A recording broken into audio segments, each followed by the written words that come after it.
We want to send it over now to Cedric Haynes. He's outside. We promise, Cedric, we'll get some food to you here in a few minutes. Now listen, the giblet gravy, all that sounded great, but who said they had tofu? That's what I really want to know. We have to find that out. That's a big question.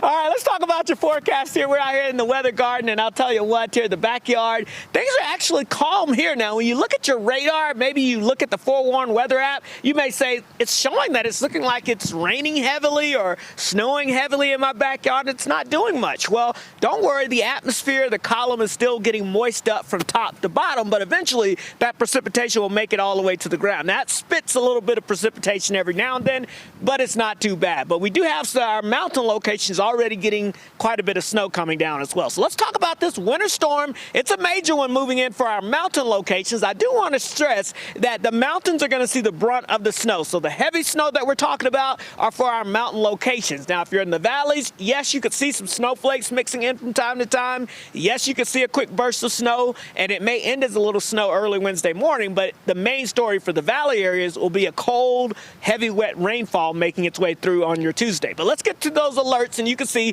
everybody in pink. That's where we're talking about the major winter storm. That's where we can see 10 to 20 inches of snow on average, but some of the higher central mountains could see anywhere from, let's say, 20 to 30 inches of snow. So this is going to be a big-time snow machine making its way into our mountains.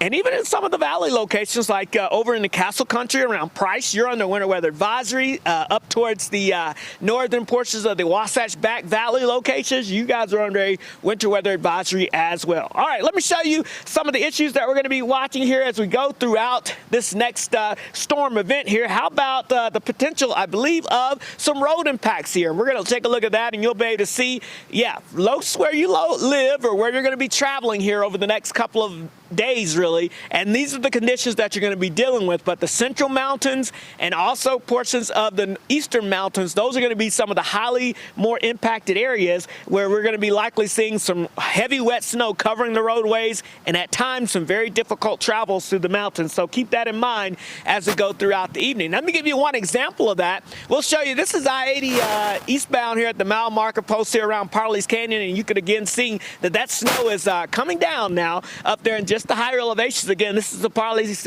Canyon area just to the east here of the Salt Lake Valley, and you can see quite the different scene there. And so again, that precipitation is continuing to work its way down to the ground slowly but surely. Let's get you to the radar now. You'll be able to see that moisture filling in across the northern half of the state. So as we go throughout the next couple of hours, start expecting either rain or heavy snow to start coming down where you may be. The regional radar is showing us here we've got a lot more moisture off to the south and west, and that will be building in as we go throughout the day as well. So as we go throughout your Tuesday, expect quite a bit more moisture moving through the area. So let's take a look at your precipitation chance map as we go throughout your Tuesday, because all of that purple there, that's a 90% chance or more of precipitation. Now, some of that precipitation will take on different forms, but a 90% chance nonetheless of some wet weather. And we're looking at the atmospheric river. It's something we've been talking about since last week. That's starting to fade away now, but it's still going to bring us some influence with a lot of moisture. So as we look at futurecasts, here we go. Tonight, you can see that moisture continuing to fill in.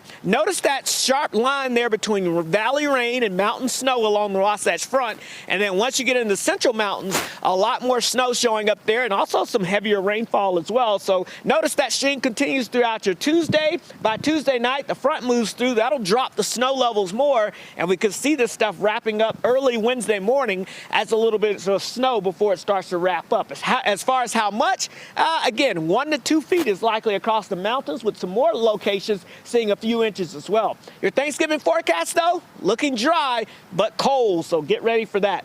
Your 7-day forecast in St. George, not too bad once we get past your Wednesday, while some rain chances being likely tomorrow and then rain wrapping up early on Wednesday. Looking nice for Thanksgiving Day. For the Wasatch Front, rain and snow, depending on where you live, likely for your Tuesday, wrapping up by Wednesday, and then we're pretty good for Thanksgiving weekend. So we just got to get through the next 48 hours, but yeah, it's a big storm over the next 48 hours. But of course, we'll keep you updated. Again, check back with meteorologist Nate Larson tomorrow morning, the very latest on the road conditions and how this storm is playing out. Back to you guys. Okay, thank you very much. He talked about the next 48 hours. Can we talk about the last 48 hours? What a busy time. Is that wild? Yeah. BYU and Utah in crazy games.